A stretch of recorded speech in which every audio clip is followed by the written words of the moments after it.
রাগ হয়ে যায় না উত্তরার মানুষ, ঘন্টার পর ঘন্টা ডাক্তারের কাছে সিরিয়াল দিতে পারি, লম্বা লম্বা ভিজিট দিতে পারি, কিন্তু কোরআন, হায় হায়, কোরআনটা বুকে চাইপা ধরে একবারও বলতে পারি না, মালিক শুনছি এর ভিতরে নাকি শেফা রাখা আছে, অনুনাজ্জিলু মিনাল কোরআনি মা হুয়া শিফা, কোরআনের ভিতরে শেফা রাখা আছে। ও মালিক, তোর কোরআন শেফা দিয়া করবে তো করবেটা কি? তোর কোরআনের শেফার প্রয়োজনটা কি? আমি আরোগ্যতা চাই, আমি রোগে ভরা, আমার আরোগ্যতার প্রয়োজন। ও মালিক, কোরআনেরটা আমার ভিতরে ঢুকায়া দে না। একজনও তো এই মজমায় নাই। রাগ হয়ে গেলেন আমার কথায়? একবারও তো আজ পর্যন্ত কোরআনটাকে বুকে চাইপা ধরা এই কথা বললাম না যে মালিক কোরআনের শেফা আমার ভিতরে দিয়া দে, আমি শেফা চাই। আমাদের জন্যই তো দিছিলেন। তো কোরআনের মহাব্বত, আলেম ওলামার মহাব্বত, সত্য এটাই।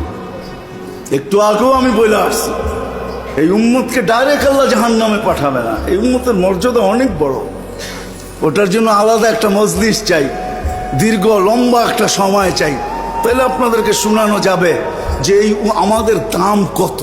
আমরা তো দামই জানি না, কাম জানবো কোত্থেকে? এই উম্মতের মর্যাদা কত বড়। এই উম্মতকে ডাইরেক্ট জাহান্নামে পাঠাবেন আল্লাহ, ফয়সালা হবে, কিন্তু আল্লাহ বলবে না। যেমন আসামি ধরা হয়, প্রথমে থানায় নেয়, তারপরে কোর্টে চালান দেয়, এই উম্মতকে ডাইরেক্ট পাঠাবে না, এক রাস্তায় নিয়ে দাঁড় করায় দিবে। ওই রাস্তা, যে রাস্তা দিয়ে এই হক্কানি আলেমরা জান্নাতে যাবে, যখন ওইখানে যাবে তো আল্লাহ সবাইকে বলবে যে যাকে চিনো ধরো। তখন যে যাকে চিনবে তাকে ধরবে। হুজুর কোথায় চললেন? জান্নাতে। ফয়সালা হয়ে গেছে। আমাদের তো দুযোগে হয়ে গেছে। আপনাকে তো চিনি, দুনিয়ায় পরিচয় ছিল, পরিচিতি ছিল, উঠা বসা ছিল, আসা যাওয়া ছিল, খাওয়া দাওয়া ছিল, চলাফেরা ছিল, ভালোবাসা ছিল। আমাদের জন্য একটু সুপারিশ করেন। শুনছি আপনারা নাকি সুপারিশ করলে আল্লাহ গ্রহণ করবে। কেননা সুপারিশকারী তিনজন, নবীরা, ওলামারা এবং সুহাদারা, শহীদরা, তিন স্তরে তিন ব্যক্তি সুপারিশ করতে পারবে। আমাদের জন্য একটু সুপারিশ করেন।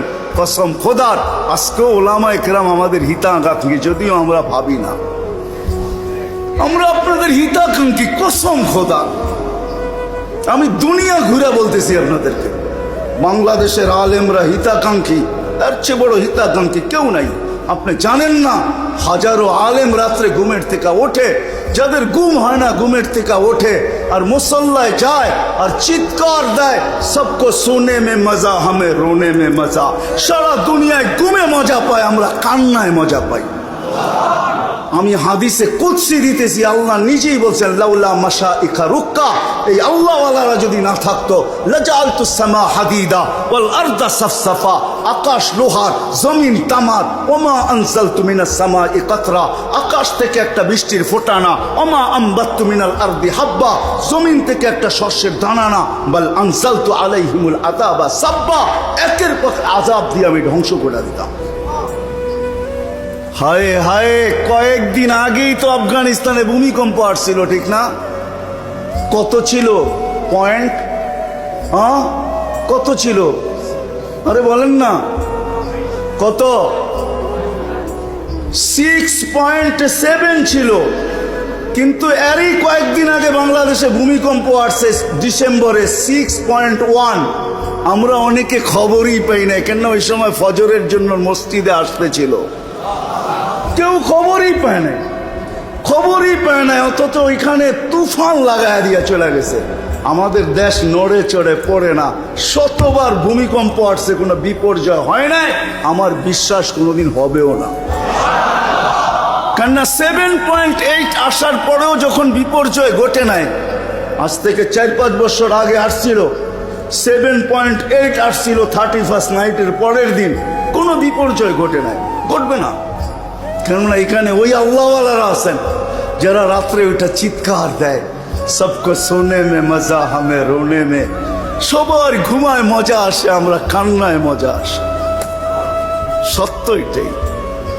এই জন্য আসেন, যত বেশি এর সাথে সম্পর্ক, মসজিদের সাথে যত সম্পর্ক হবে, কোরআনের সাথে যত সম্পর্ক হবে, আলেম ওলামার সাথে যত সম্পর্ক হবে, তারপরে আলেম ওলামারা আল্লাহকে বলবে, আল্লাহ আমরা জান্নাতে যাব না। বলবে কেন?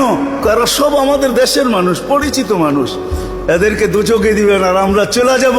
আল্লাহর রসুলকে চেহারা দেখাবো তো দেখাবো কি করে?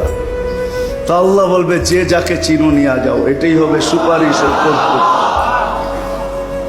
এই জন্য এই নিসবত কাজে লাগবে, এই সম্পর্ক কাজে লাগবে, এই ভালোবাসা কাজে লাগবে, এই মোহাব্বত কাজে লাগবে, এই সহানুভূতি কাজে লাগবে, এই সহযোগিতা কাজে লাগবে। ইনশাআল্লাহ এটাই কাজে লাগবে। ওই দিন দেখবেন দুনিয়ার কোনো বস্তু ওইখানে কাজে লাগবে না, না বংশ লাগবে, না সোসাইটি লাগবে, কিচ্ছু কাজে লাগবে না। এই জন্য দুটা কথাই বলবো। আসেন প্রথমত ভাবি যে আমি যাত্রী, প্রস্তুতি আমার কতটুকু। খোদার কসম যদি ভাবতে পারি, হায় হায় 2 মিনিটও যদি ভাবতে পারি, তাহলে আল্লাহ আমাদের সামনে রাস্তা উন্মোচিত করবে। হয়তো এক সময় দেখব যে ভাবতে ভাবতে মাথার ভিতরে আসছে একটা চিৎকার, আসছে মুখ দিয়া। আমি হাদিসে কুদসি দিতেছি, এই উম্মত যখন ভাবতে ভাবতে ভাবে যখন যে আমার প্রস্তুতি কি, যখন নিজেকে শূন্যর ভিতরে দেখে, যে শূন্যতা দেখে, যে সামনে কোনো প্রস্তুতি নাই, আর মুখ দিয়ে একটা চিৎকার বাহির করে, চিৎকার হায়। তো হাদিসে কুদসি দিতেছি, আল্লাহর বাণী, ইয়া ফালাম্মা তায়াক্কানতা বিল বাওয়ার ওয়া যানানতা আন্নাকা মিন আহলিন নার মানাহতু ইলাইকা রিদওয়ানি ওয়াল্লাইতু ইলাইকা গুফরানি ওয়া কুলতু লাকা লা তাহজান গফারতু লাকা যুনুবা ওয়াল আওসার ওয়া লিআজলিকা সাম্মাইতু নাফসি আল আজিজুল গফফার। আল্লাহ বলে, তুমি চিৎকার দিতে দেরি, আমি রেজার চাদর দিয়ে তোমাকে ঢাকতে দেরি করি না, মাগফিরাতের ভিতরে ডুবাইতে দেরি করি না, ছুটা আইসা পিঠে হাত দিতে দেরি করি না। আর চিৎকার দিয়ে বলি, চিন্তার কোনো কারণ নাই, তোর চিৎকার আমার আরশ কাঁপায়া দিছে। তোর চিৎকার তোর কান পর্যন্ত সীমাবদ্ধ না, আমার পর্যন্ত পৌঁছা গেছে। আমি চলে আসছি, তোর গুনাহ মাফ করে দিলাম, যা, তোর জন্যই আমি আজিজুল গফফার। আসেন একটু ভাবি।